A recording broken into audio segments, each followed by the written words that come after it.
Hi, my name is Michael Bear, and I'm the ride director for the Alta Alpina Challenge. For those of you that weren't able to attend our annual meeting on November 10th, we prepared this presentation as a review of the material that was covered that evening. Topics in this presentation are a brief review of the state of the Alta Alpina Cycling Club and a financial update, and then an introduction to the Alta Alpina Challenge, Riding the Wild Sierra. The mission of our club is to promote cycling in all of its forms in the Lake Tahoe, Carson Valley, Carson City, and Markleeville areas. That corresponds to this geographical space, and we have about 300 people, 45 families, and about 30 organizational members. Cycling in all of its forms means commuting, recreational riding, mountain bike riding and racing, road racing, and cyclocross. The organization itself is a not-for-profit corporation. We have to abide by the rules, including having bylaws and this annual meeting, as well as having a slate of 6 elected officers and a number of appointed officials that manage all of our programs and projects. There's an extensive website at www.altalpina.org, and we encourage everyone to take a look at that. There's been a lot of new material posted thanks to the work of our webmaster, Dennis Peterson, and Twain Berg, the ride coordinator. We also have a hotline for checking on upcoming weekend rides and volunteering for the challenge. Now, the club, first and foremost, is about the programs we provide to our members in the community. We have weekend rides, of course. Thanks to the work of Twain Berg, we usually have a full ride schedule from the spring through the fall. Good place to check on rides and to create your own rides through the ride board is on the Alta Alpina website.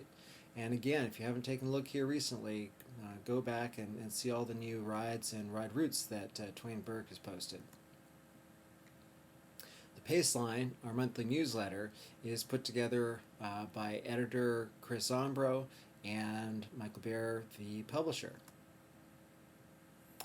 Di Bolton is our evening road race coordinator for road races, and that's one of the more popular programs we offer, and including, in addition to the evening mountain bike races managed by Mike Beam, very successful again this year.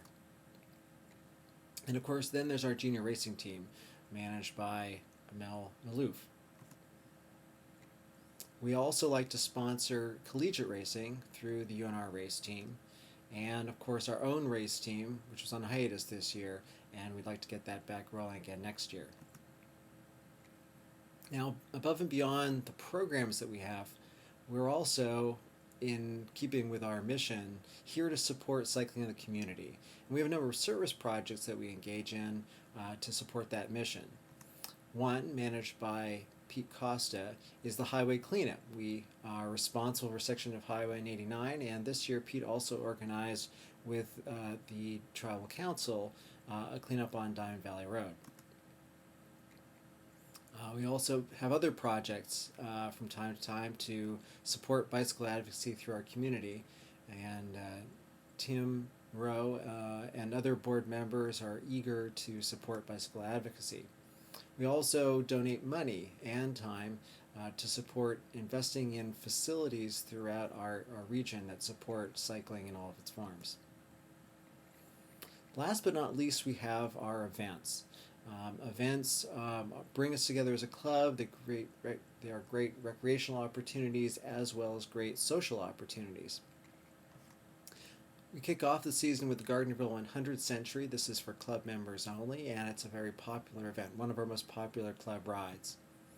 The Pine Nut Cracker Race, organized this year by Robert Braun, is one of the most exciting mountain bike races in our region. Then, of course, we have the Carson Valley Classic Road Race and the Carson Valley Classic Criterium each July, this year organized by Steve Thompson with the help of Garth Jackson. Then there's the King of the King Time Trial, organized by Mel Maloof, and the Genoa Cyclocross, also organized by Mel. Now, before we go further into our plans for next year, it's important that we should talk about the club financial picture. This is what our financials looked like in 2007. We had, as you can see, a great deal of income from the Death Ride. And traditionally, the Death Ride has been the funding that allows our club to pursue all these programs and service projects and events that I just talked about. And even lets us put a little money, used to let us put a little money aside for a rainy day. In 2008, as you all know, uh, we lost that source of income. Our income dropped dramatically, and in 2008, most of our revenue was from dues, membership fees. We had a little bit of income, as we always do, from the Carson Valley Classic, and a little bit of income from some events that normally just about break even. But as you can see, that income didn't come near paying for the expenses for this year. And as you can see from the expenses, we cut dramatically relative to 2007. We cut out a number of popular programs.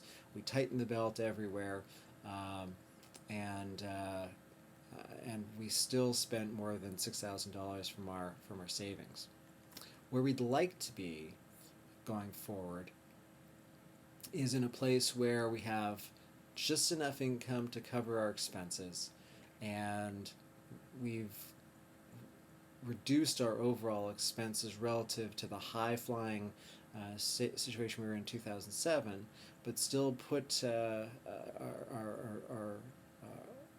efforts and our energy into the programs and service projects and events that we all enjoy so much. And so to fill that pie, to expand the level of income to match the goal and expenses, we realized we needed a new event, a new fundraising event. We looked very hard at options like growing some of the other existing events, but realized there was just no way, as you can see from this picture, to double or triple or quintuple the size of these other existing events. We needed a new event specifically for fundraising. And so, at the November board meeting, the board did vote to proceed with the new event, the Alta Alpina Challenge.